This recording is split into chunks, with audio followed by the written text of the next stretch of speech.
Hi, my name is Rick Landsman.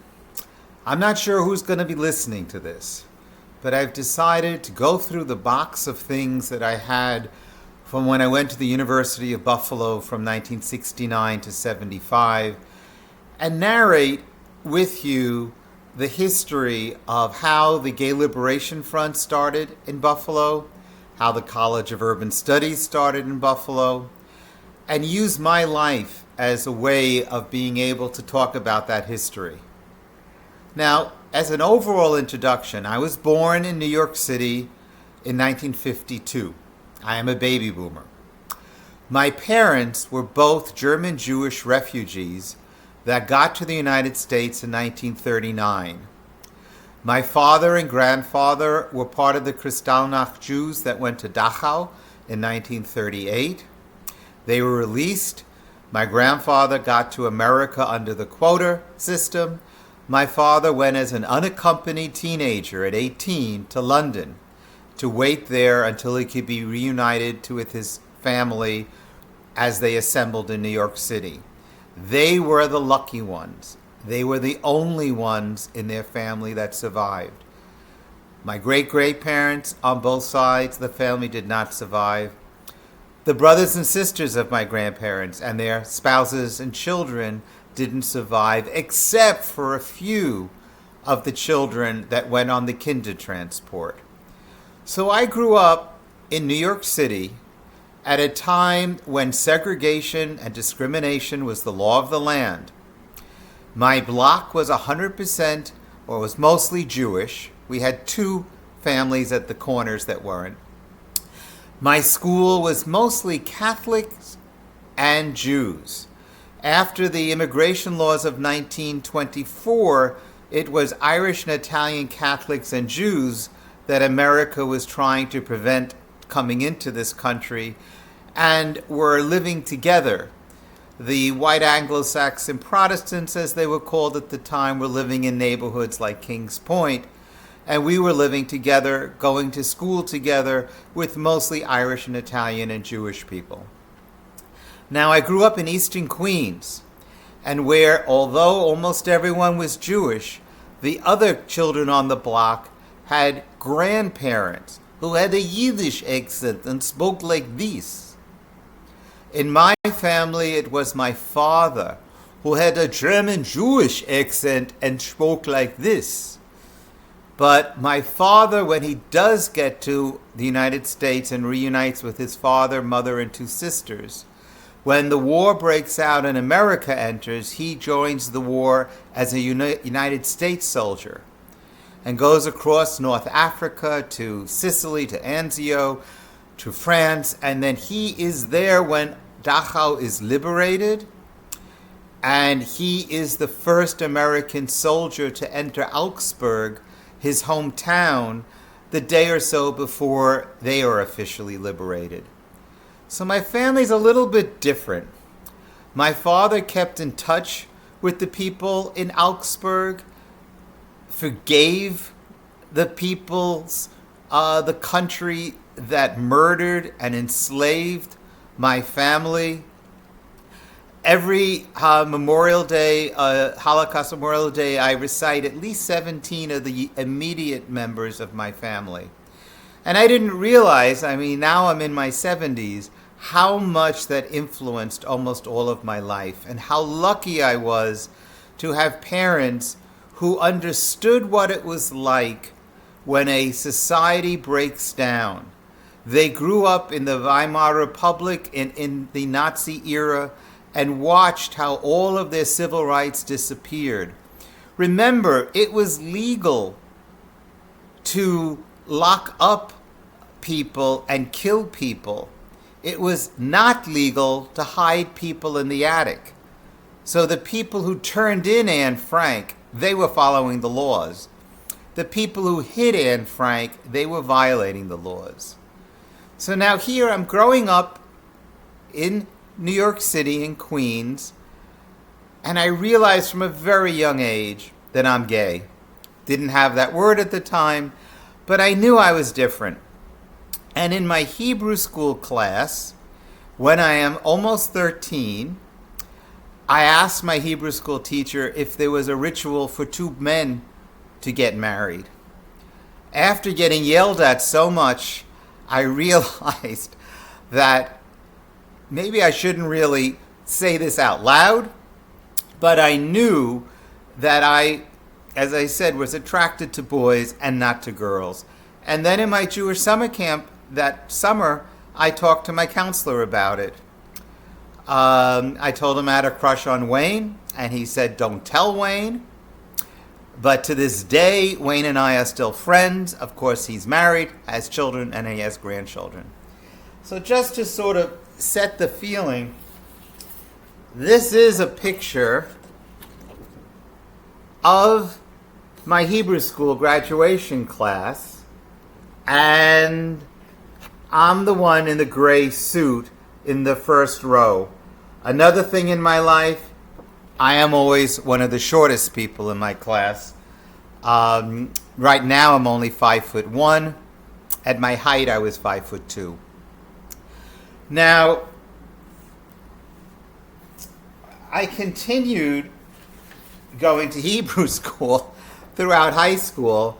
Here is a picture of me, again the shortest, at my Hebrew high school graduation class. And in both classes, I was the valedictorian. I took things quite serious.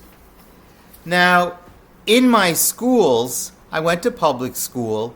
Anyone who graduated with a high school diploma could go to any city college that they wanted to for 4 years, tuition free.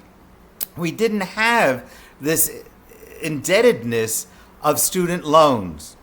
But I did very well in school, and there was a Regent Scholarship exam that you had to take in your senior year. And if you did well in it, you then could go to any state university of New York for tuition free for 4 years. So here is the piece of paper where I won the scholarship, and I could go to any state school. So now which one? I wasn't sure what I wanted to be when I grow up, and I only turned 17 in that June of my senior year. I technically finished high school at 16 and then turned 17 later in June. Now, Buffalo, I knew nothing about it. I don't think most people growing up in New York City ever really visit Buffalo. But it was the furthest away in New York State that my parents wouldn't come running out over the weekend if I did something they didn't like. And it was next to Canada. And at that time, the Vietnam War was raging. I knew I wasn't going to go to Vietnam. And if worse comes to worse, I would go to Canada. And then they said they were building the largest campus in the world to be built at one time. It was supposed to be this huge new campus in lower downtown Buffalo by the waterfront and have a subway connection to the existing campus, which was on the periphery of Buffalo. So I applied to many schools, got accepted to all of them, and decided to go to Buffalo. So we first had a freshman orientation that July, which I flew up to Buffalo, and I still have the time schedule and the price. And student standby was $13. So I went up to Buffalo by myself to go to the orientation, and when I get to the airport, I take a taxi cab, and I say, I want to go to Merrimack Street. I had friends who lived on my block in Floral Park. They were living on Merrimack Street, and I was going to visit them. But first of all, they don't use the word street. You just call it Merrimack. And the cab driver didn't know where it was. So he says, I'll take you to UB, to the student union, and you can find it from there. Because I knew it was really close by. And when I got out of the cab, I saw this young man reading a book on the lawn in front of Norton Union, which was a student union, and he was very attractive. And I walked over to him and I started talking with him, and lo and behold, he lives on the corner of Merrimack and Maine.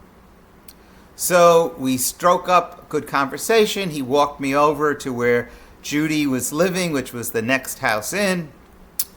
And it so happens that his girlfriend was one of the freshman orientation leaders named Sandy. I was given a different one named Susan, but because we all knew each other, I had a wonderful freshman orientation because I was hanging out with all of the seniors who were the guides for the freshmen who were coming in. And I was enthused about going to the idea of going to Buffalo. So I then come home. I told my parents, I made up my mind, this is where I'm going.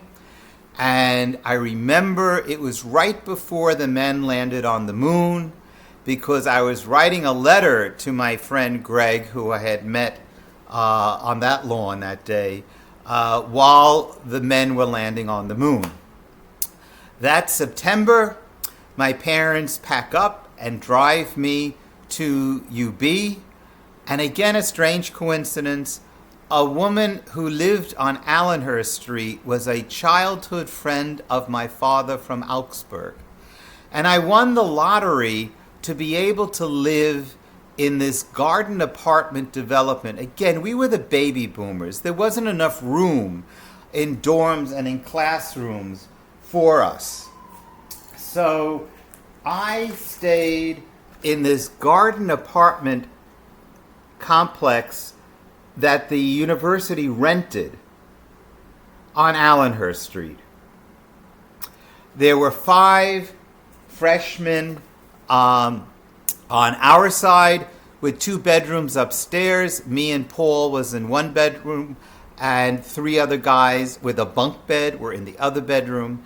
And then there were 5 people attached to our front door on the other side.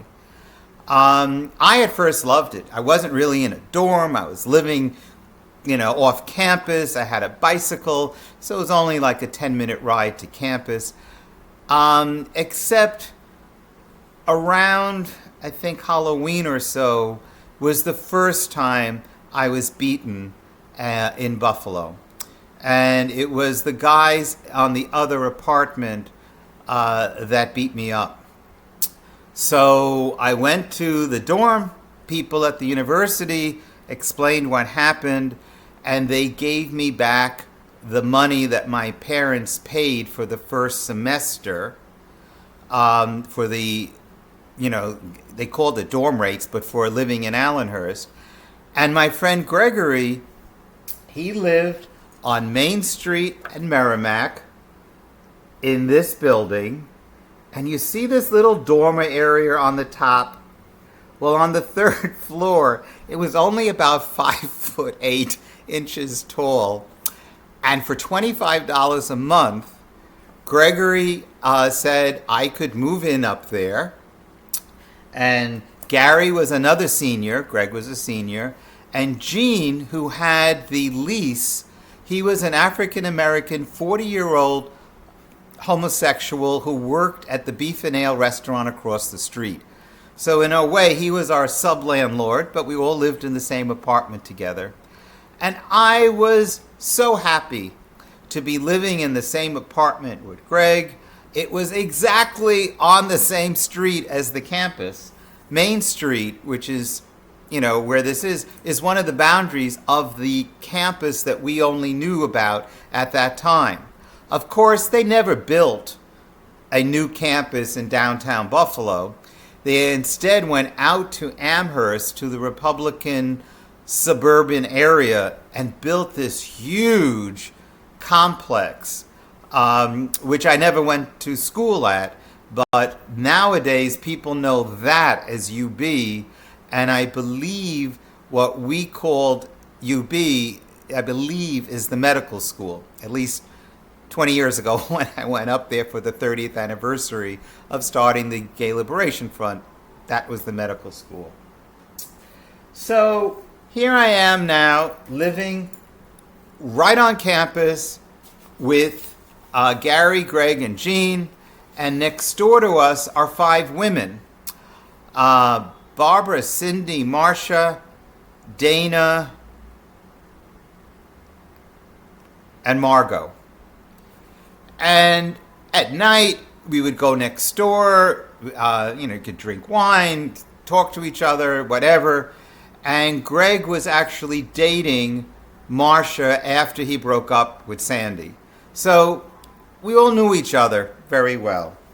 Now comes still the first semester of 1969 while I'm there.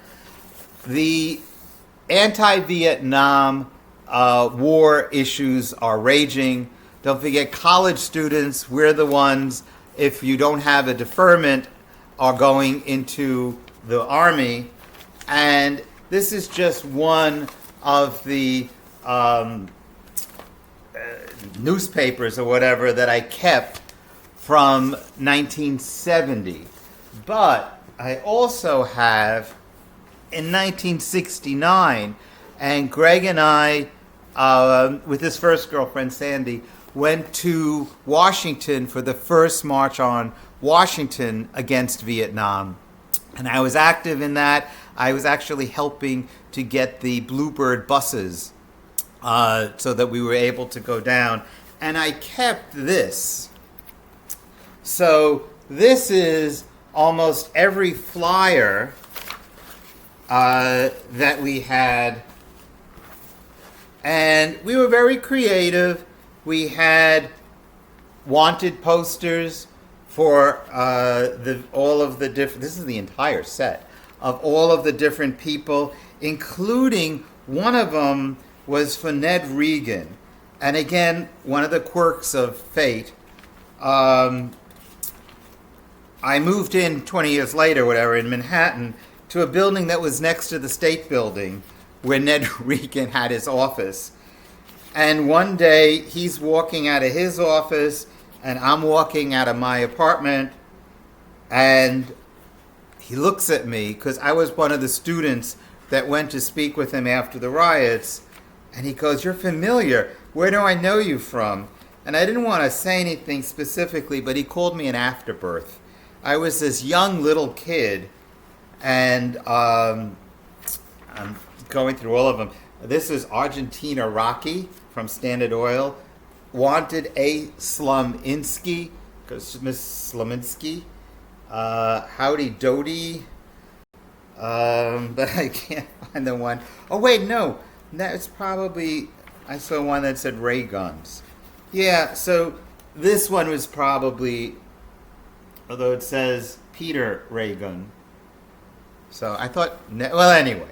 So I kept a set. I have all the different flyers and leaflets and things that we were handing out of the different meetings that we were having. And I don't know exactly what to do with this, but as I said, it's now over 50 years old, and I don't know how many people have an entire set of the strikes.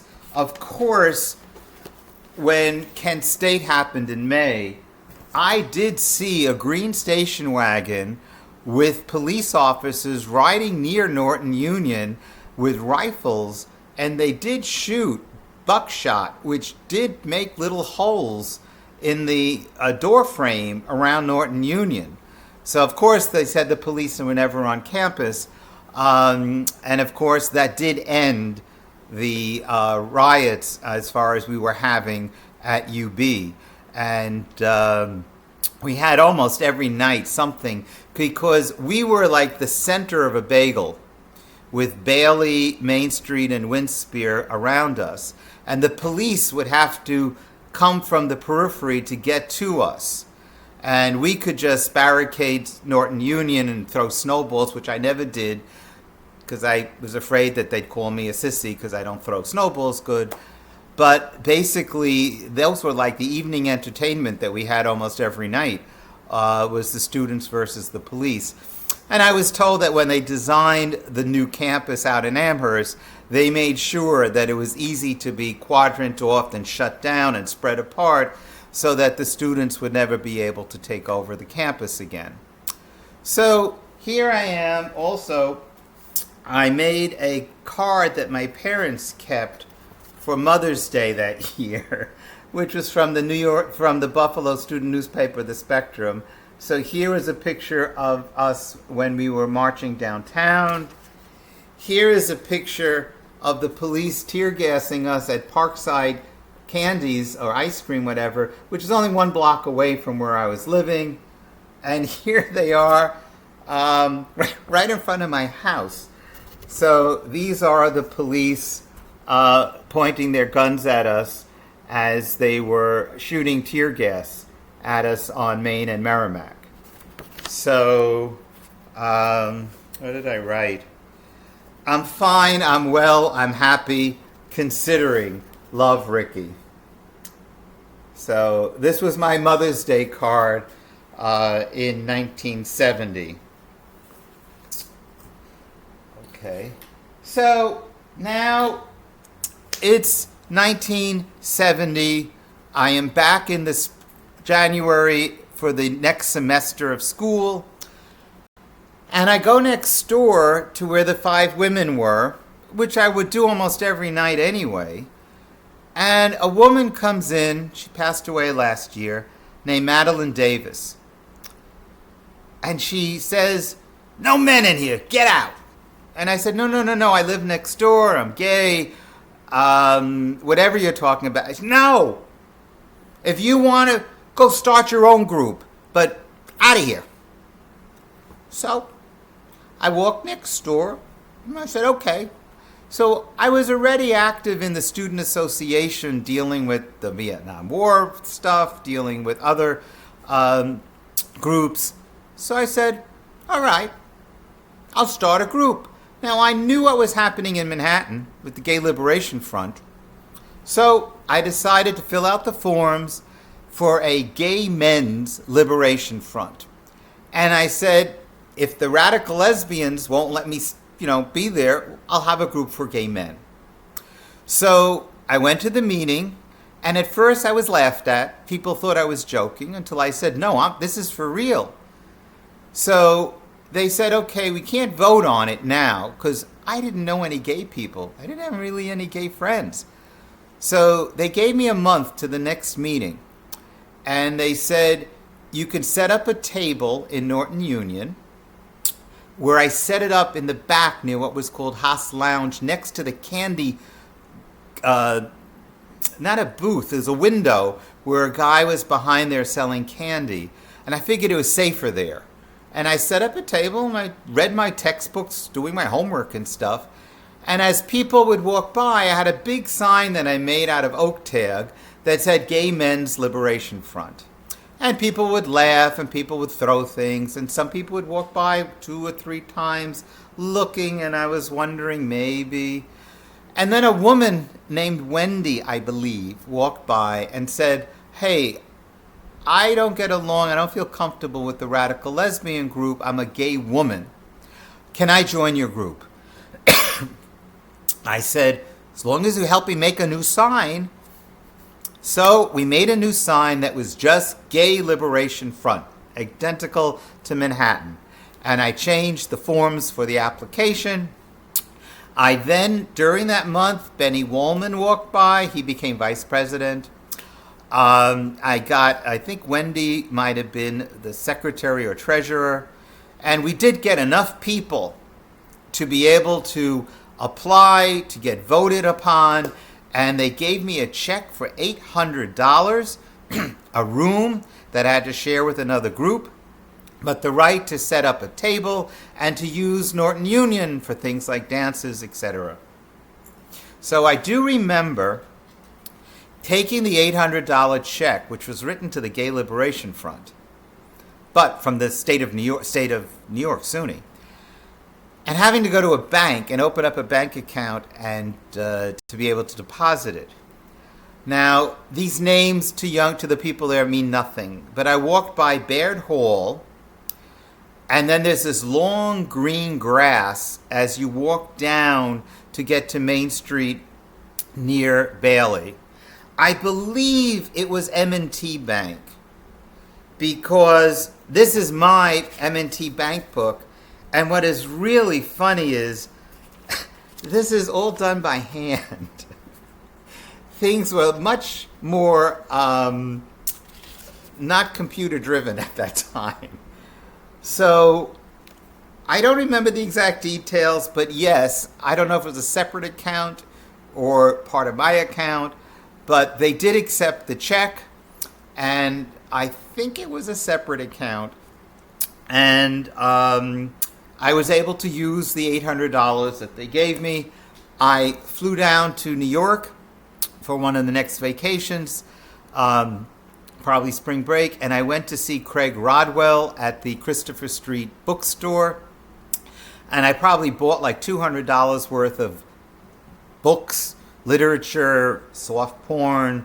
There wasn't all that much to buy. My father, I remember, came in with his car and picked it up, and when he drove me to the airport to go back to Buffalo, and we set up a library in our little office at Norton Union for people who were like embarrassed and afraid to go to a bookstore to buy a book. Don't forget, these things weren't in libraries.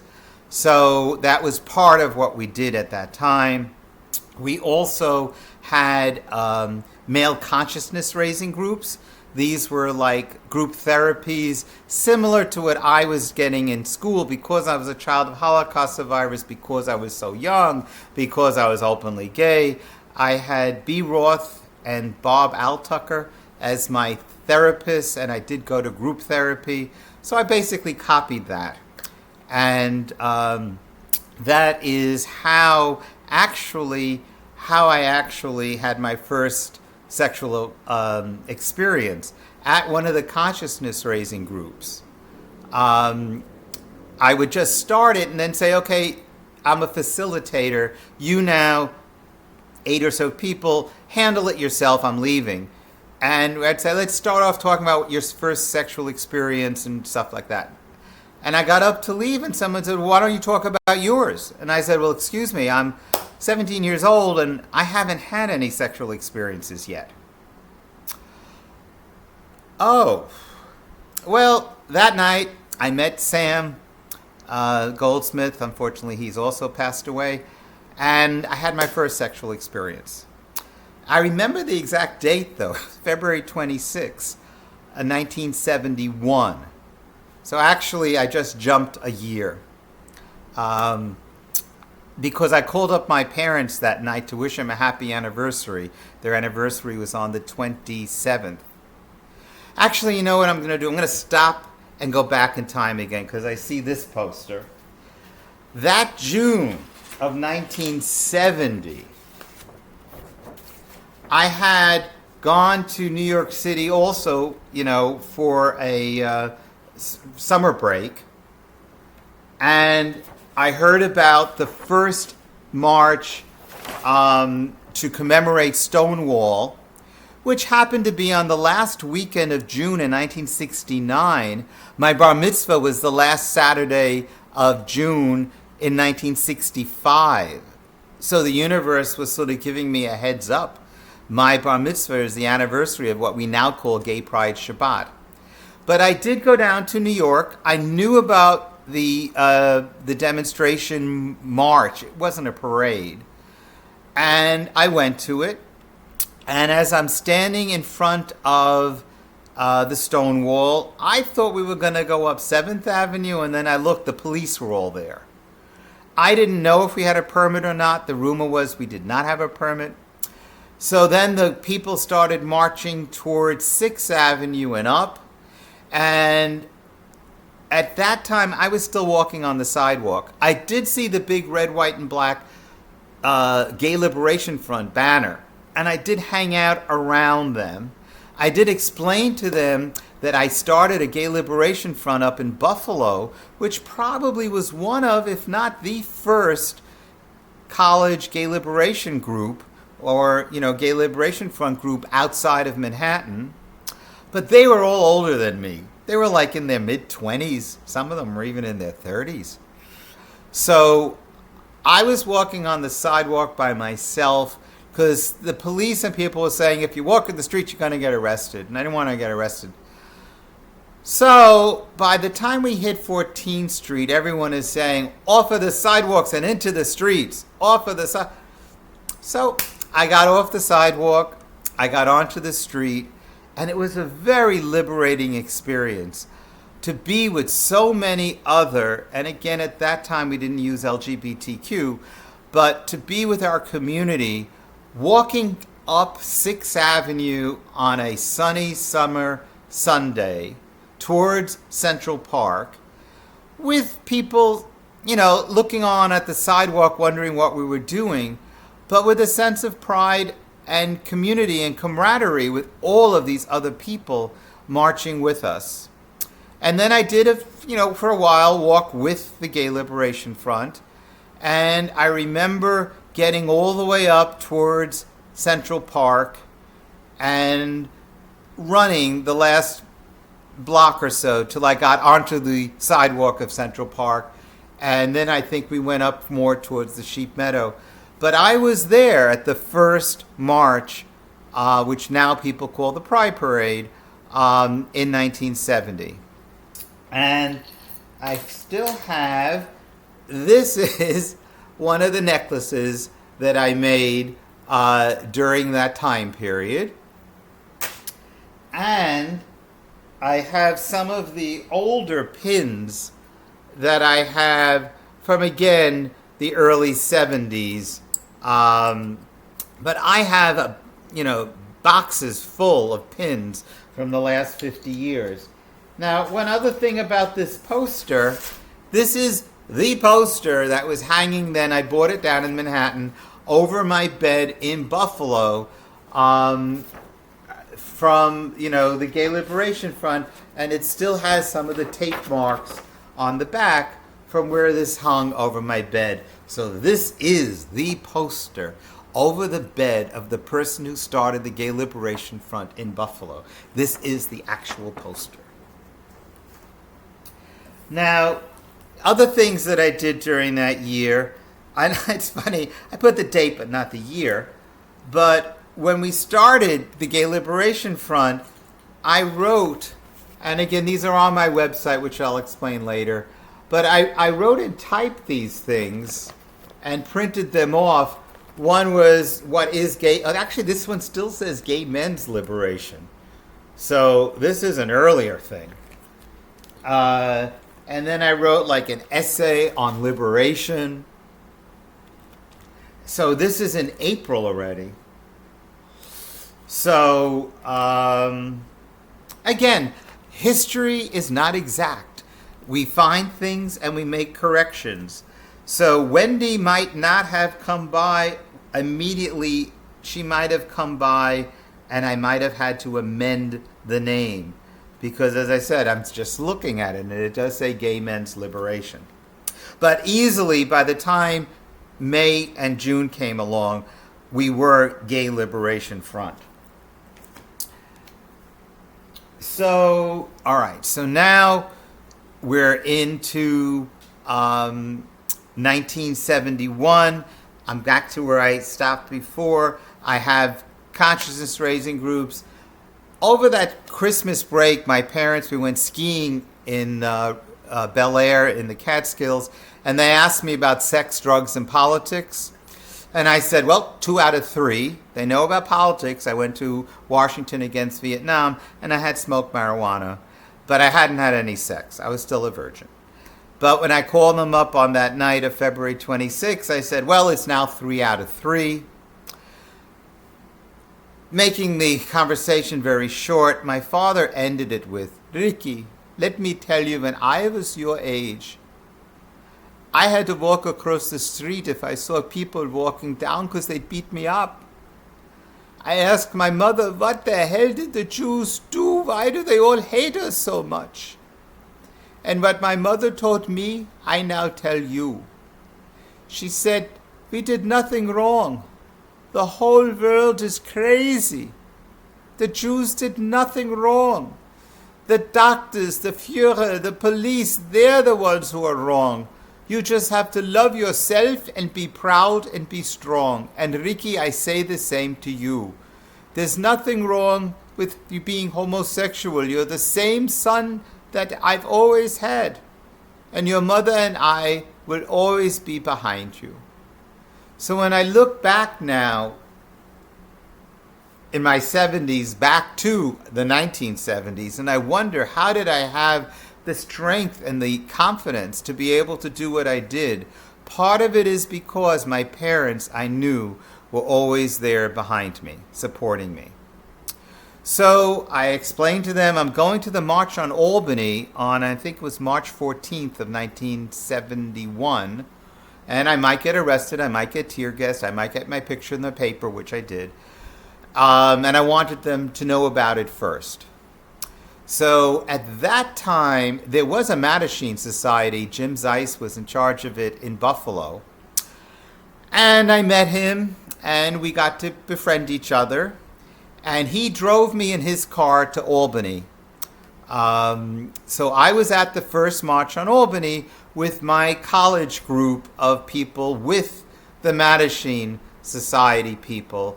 And we were all there, and that was where I met Bella Abzug for the first time. And that, in 1971, is when she was talking about amending the 1964 Civil Rights Act to include sexual orientation as to one of the protected categories. We didn't really know about gender identity back then.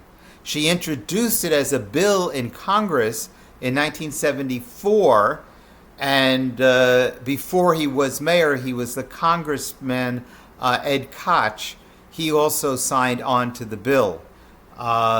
He never really came out during his lifetime. But that bill is now what we call in 2022 the Equality Act, with the inclusion of gender identity, and it still has not passed through the Senate. So now I'll give a little bit of another thing. I took this picture when I went to Buffalo for the 30th anniversary of starting the GLF. This is the door that used to go to the hibachi room.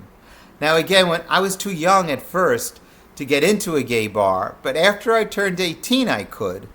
And I'd ride my bicycle down to the hibachi room and leave flyers on the windshield wipers of the cars in the area behind there saying, hey, the GLF, we're having a dance at Haas Lounge in 2 weeks, whatever. I think the numbers was something like $1 for a student and $2 or $3 if you weren't a student. But we had dances at UB, and a lot of the people from the hibachi room would come up, and that would help sort of with our budget. And once I turned 18, although it was hard because I only looked like I was 12, I was able to go to a gay bar in Buffalo. So that was in basics the story of how the Gay Liberation Front in Buffalo started. Thanks to Madeline Davis kicking me out of a radical lesbian meeting.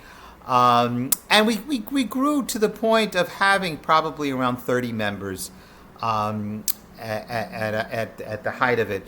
Then comes like 1973.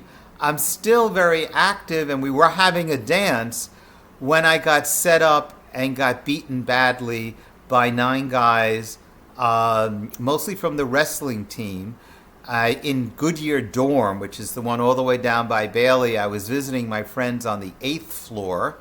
Paul and Ted, I had friends on that floor. And Paul actually did come up when he heard all the screaming and all the beating.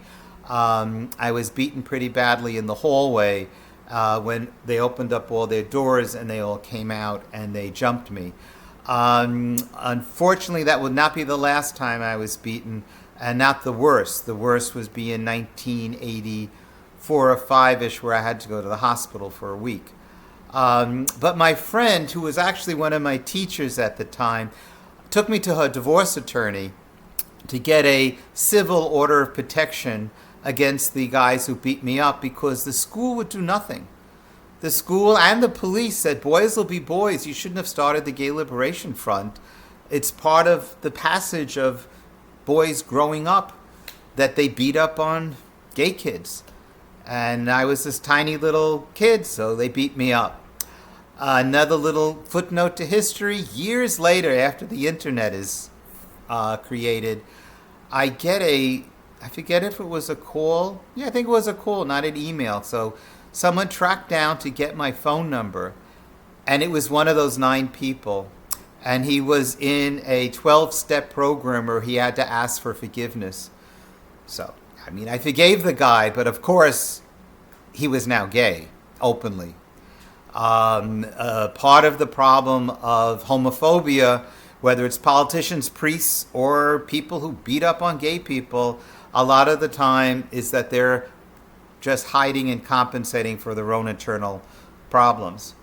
So that woman, though, her name was Bambi, who helped me when I was beaten, I was in her program called Communicative Creativity.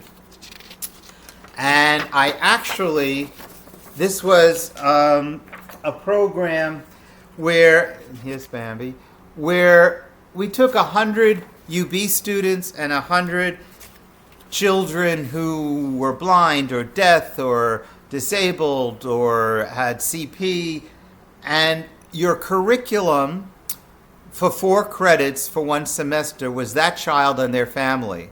So I had to learn some basic finger spelling at St. Mary's School for the Deaf, and I was supposed to become the assistant director the next year. And I found I still have the paperwork where I was going to be the assistant director of communicative creativity. And then I got a call in from the president's office. And basically they said, open homosexuals are mentally ill. And I said, no, not as of this year. The American Psychiatric Society has said that we are no longer a mental illness. Well, he said, well, it's just too controversial. If you take this job, we're going to cut the funding. So I did not become the assistant director to Bambi at that time. And instead, I went into getting my second master's degree at Buffalo. My first, along with Bambi, I was I got an EDM, Master's Degree in Education, under Robert Harnack and Connie Tepfer, who were disciples of John Dewey. And I was very interested. I did student teaching in BOCES. I got all of these awards, and that's what I thought my career was going to be. And then I was told gay people can't teach. So I went for my second master's degree at UB at the School of Civil Engineering in a special program that they had called Socioengineering. And my first semester there, I had to teach Fortran on the side for my stipend. But then, people may not even remember or know about this, there was an entire group of colleges that were created after the riots. And Rockefeller, when he became vice president and Malcolm Wilson became the governor, they decided they were going to get rid of all these student-run colleges unless they were officially accredited by the state. So I was contacted from CP Snow and College Z, which was the law school college, and said, you have a master's degree in curriculum development. I said, yes. They said, well, can you put together the package and go to the hearings and help with the curriculum and be like an administrator for a College of Urban Studies, which is what I really originally wanted, but they didn't have that at UB.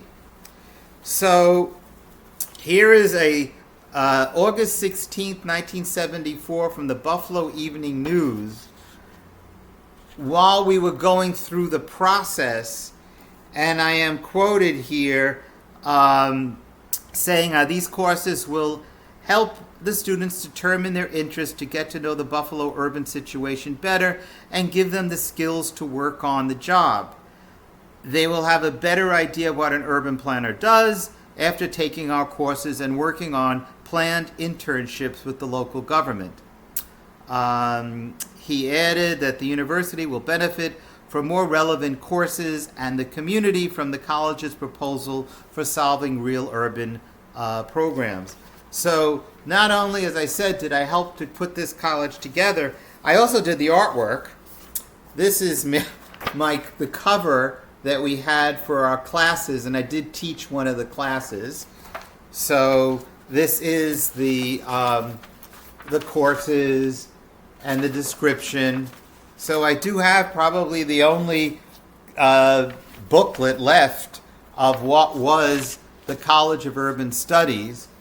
And Bill Kunstler, who was in College Z teaching an Attica course, we consolidated them in with us, and I used to give him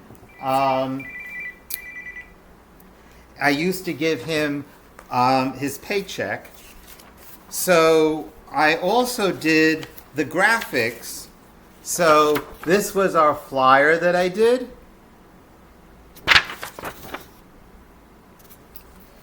And I have the folders. Oh, this is how it was a folder. Oh, I knew this was going to happen. Where's the phone?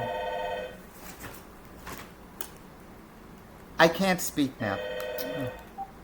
I can't speak now, but if it's Dr. I know about next week. Bye-bye. Okay. So, this is the folder, how it is when it's folded. This is the whole thing on the colleges. As each one got approved, and not all of them did get approved. And again, this is something for the second semester that part of UB, I'm assuming, has some of this stuff. But I have all of this stuff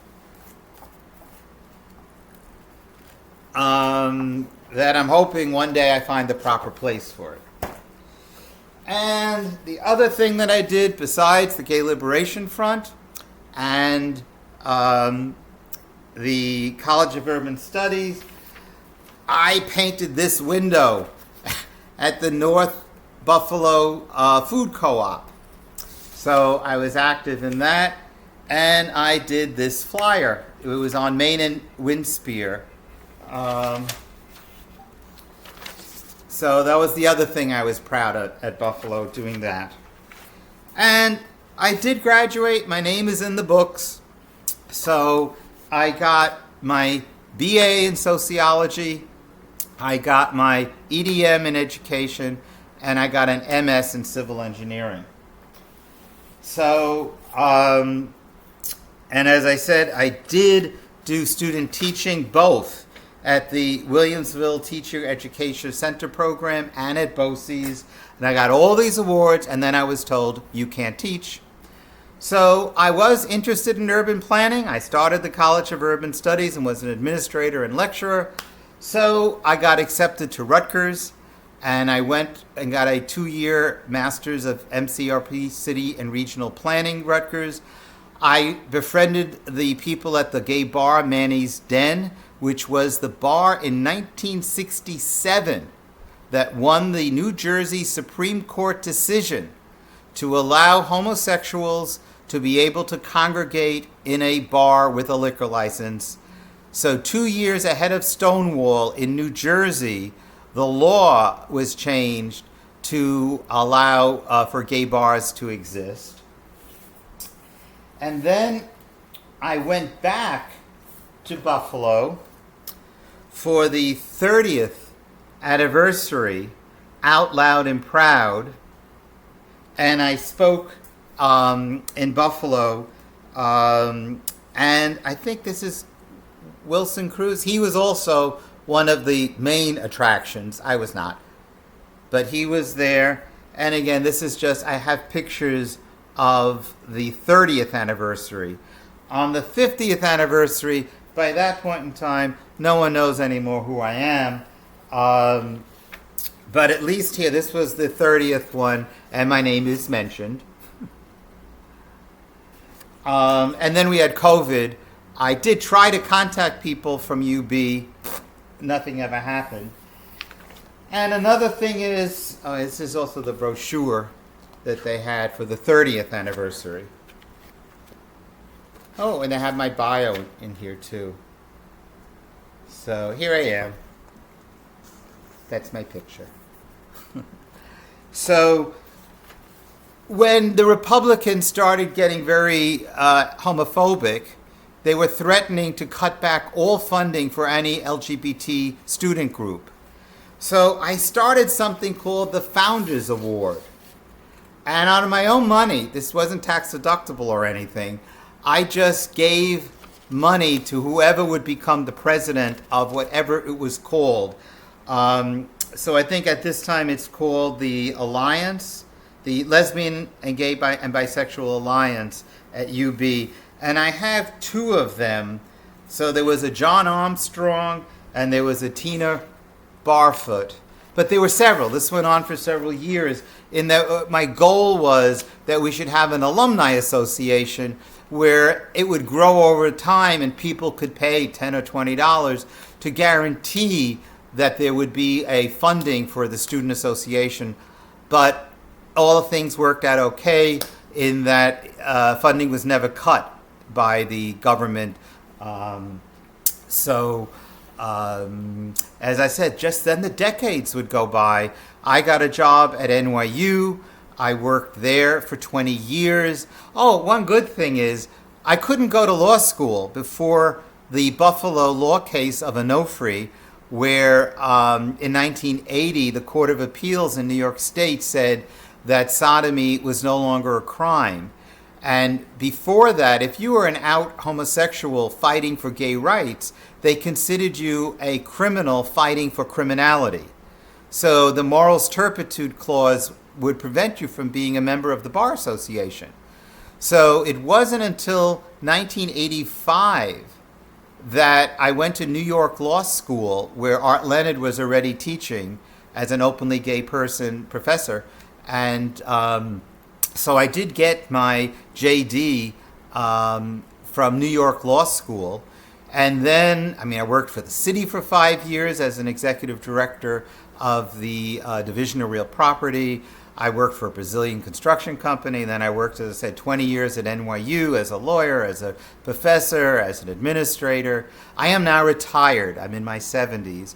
But I was able to volunteer as an attorney for the Legal walk-in clinic on Tuesday nights. I was able to help at the Coalition of Lesbian and Gay Rights when we first started in the 1980s, the domestic partnership push to be able to get New York City to have a domestic partnership law. I was one of those people who helped draft it. We copied it actually from West Hollywood and Madison, Wisconsin. So I have been active in LGBT rights since I told you, since I'm like 12 years old. So wrapping these up, I want to say I did write part one of my memoir, and I do have a website, www.infotrue.com. So you can either get in touch with me. This video is going to be on the web page for videos. I do have web pages on UB, on the Gay Liberation Front. So you could always go to infotrue.com to see some of the things that I was talking about. And as I said, I'm just using my life right now to try to help teach history. I don't know what's going to come of this video. I am going to talk about it on Facebook, put it on my website, send out some emails. My goal is that maybe someone at UB, either through the colleges, like whatever the College of Urban Studies grandchild is, or the LGBTQ group, or someone would want to Zoom with me.